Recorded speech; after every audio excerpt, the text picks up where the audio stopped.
What's going on about this Afro think tank?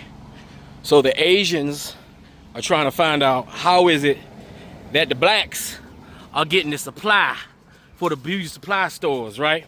Because we all know, well, everybody don't know, well, the Asian American community has always tried to block African Americans from getting involved in the industry by blocking the suppliers, right?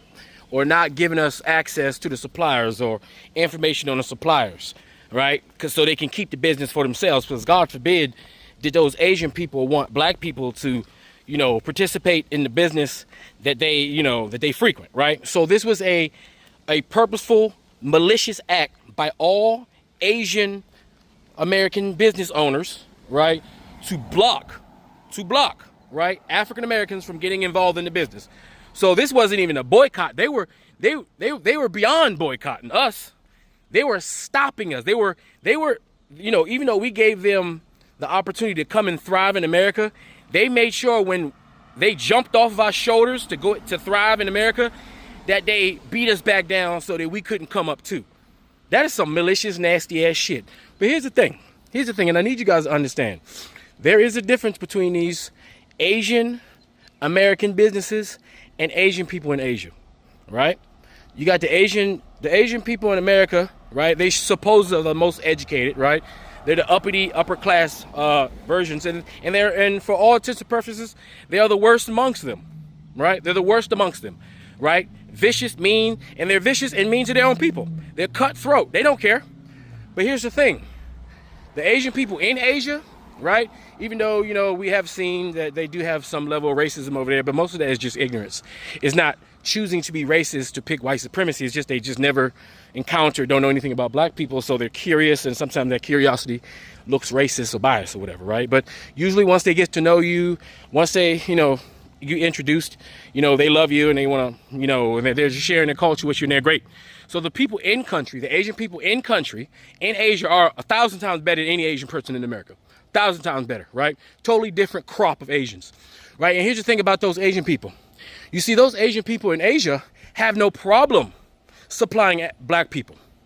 They're not the ones who are blocking the sale of their wholesale goods to the people who wanted to sell their products in the retail market.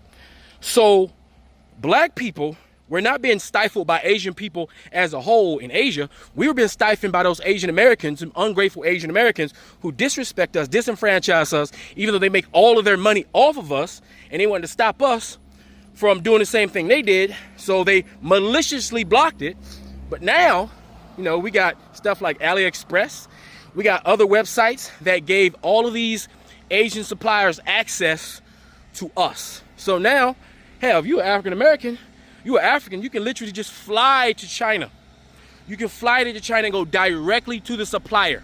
You can fly to Malaysia and go directly to the Malaysian supplier. You can fly to India and go directly to Indian suppliers.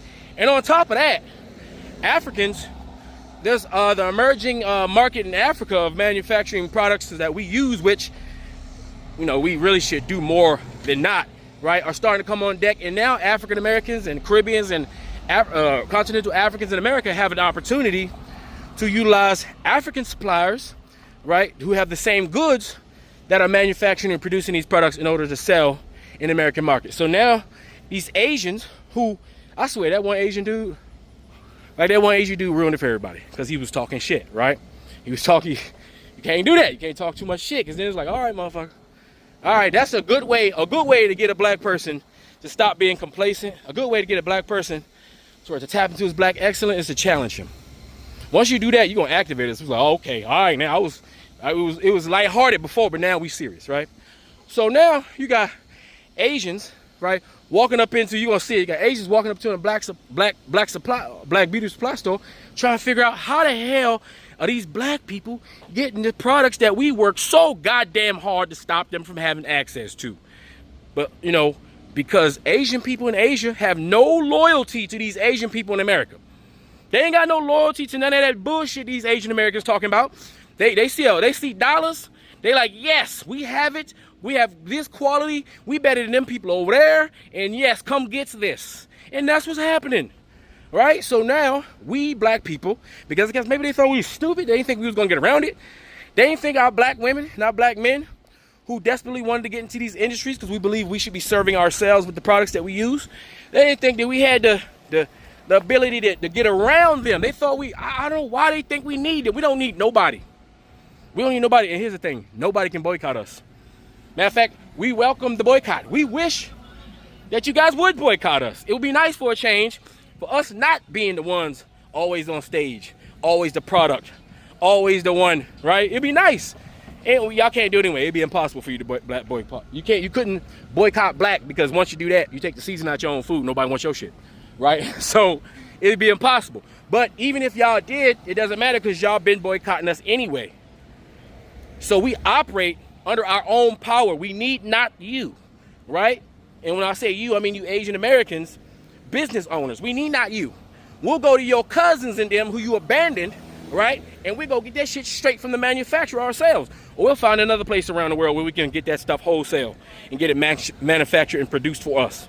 That's what we gonna do, right? So anyway, without further ado, I want you to check this out and see how this Asian dude thought he was being slick and got caught up by the black man. Kicked him right out the goddamn shop. Anyway, you guys tell me what you think in the comment section. Afro Think Tank, learn something, teach them. I'm out.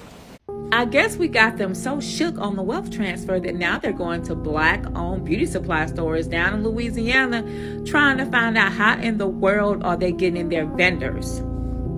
Thankfully, this owner right here, the dreads, honey, he threw him on out the door. Hey y'all, so today at the hair district, we got paid a little visit from this cat right here. He told me his name was Mike, and he was the owner of Beauty Palace in the East on down the road. So I thought that was a little funny, because we way on the west side and we deep off in Marrero, and he supposedly came here for one bottle of Camille Rose. But I was in the back, and the girl started paging me saying that we had somebody here walking up and down each aisle on FaceTime talking about all our prices. I said, on FaceTime you sure? So yeah, sure as shit stank. The boy was walking around here on FaceTime showing all our prices and stuff like that. So of course I come out the back, I approach him and I ask him if he need help with anything. Immediately he jumps into, hey, did the vendors in this area open these accounts for you, or are you getting this shipped from your friends that you know? I'm like, what does that got to do with you? Like, why are you worried about that? I want to know, did they open for you? Well, that ain't none of your business, bro.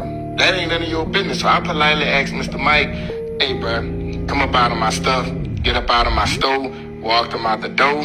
So if y'all do me a favor and tell Mr. Mike, leave our vendors alone in this area, and leave us alone, Mr. Mike. It was already hard enough as it is to get these vendors and get these accounts open. Why it ain't got no black-owned hair stores out here, man? So that happened at the Hair District West Bank in Marrero, Louisiana. They just had their soft opening, and they're going to have a grand opening on July the 31st. So y'all, please check them out. Not only is that store gorgeous, can't y'all tell? But also the website is gorgeous as well. Look at that. And you can even RSVP for all the grand opening deals they have. Now listen, y'all, because they are new, please give them grace. Please don't be in there acting a fool. If there is something wrong, tell the owner. Let him fix it. You don't have to run to social media with it. Give them a chance. But let's support this black-owned beauty supply company, because as you know, I've done stories before that it's very hard for them to be able to get vendors. And shout out to this man and his staff for being very observant, letting him know what was going on. Leave me your comments. Bye, y'all. Bye. 山对山来对来，蜜蜂采花深山来，蜜蜂等为采花子，两山包围住一台一In it to win it, unlimited under a minute, 100% I give it until my shit is diminished. They call me Dennis the Menace, and all these niggas are winners. The way I tended to business, I should have had an apprentice. I think I'm getting the hang of it, controlling, maintaining it. Really ain't no explaining it. How advantage obtaining it early. This shit was straining me, now my body sustaining it. Bell, might complaining, cause now it ain't no containing me. Let me slow it down. Picture on the mound, make you play catch with these words that I throw around. I strike fear when I roar, and you know the sound. Everybody in this world avoid know what's going down. Talk style, but it really ain't a thing to me. More swag than a Kai and a Supreme lady. Hoping the universe still got a ring to me. Full power, I ain't even throw a beam fully. Run over brain and a test in the testicles. I need that more so than I need a Connie. That some of the time intellectual textuals better than some of these popular oculars. Next page editorial, I'm a story, I'ma write it like a nigga fighting for the glory. I'm a water badge on her. You don't wanna pass overflow evolved with the water stone. I'm a Vaporeon. Seconds remaining, the ending is nearing. I'm taking us home, I'm controlling and steering. Fans give me faith and I'm hearing, I'm cheering. Nigga, no way am I fearing, no jeering. Now here is a closing piece. Ain't nobody alive spitting close to me. Last man standing have a toast to me. This is how the ending the Super was supposed to be, nigga. Free Sudan! Boycott diamonds and gold! Free Sudan! Boycott diamonds and gold! We most definitely cannot forget about the people of Sudan! Thanks for watching Afro Think Tank. Don't forget to like, share, and subscribe. And follow me on Substack and Patreon for more content. Remember, it's Pan-Africanism or nothing.